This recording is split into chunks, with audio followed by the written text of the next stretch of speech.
আমার প্রিয় ভারতবাসী, আজ আমি তোমাদের হৃদয়ের একটি কথা জাগিয়ে দিতে এসেছি। এই দেশ শুধু হিন্দুদের নয়, শুধু মুসলমানদের নয়, এই দেশ আমাদের সকলের ভারতবর্ষ। যে মাটিতে আমরা জন্মেছি, যে বাতাসে আমরা শ্বাস নিয়েছি, সেই মাটিকে রক্ষা করা আমাদের সবার দায়িত্ব।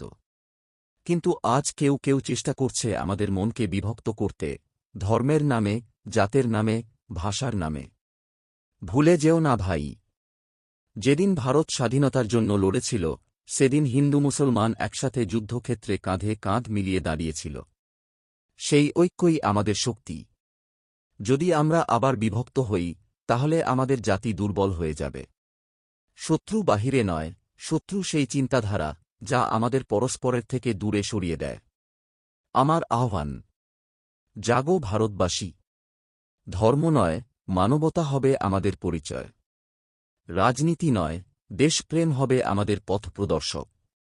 আমাদের স্বাধীনতা কোনো দলের দান নয়, এটি কোটি কোটি মানুষের রক্তে লেখা ইতিহাস।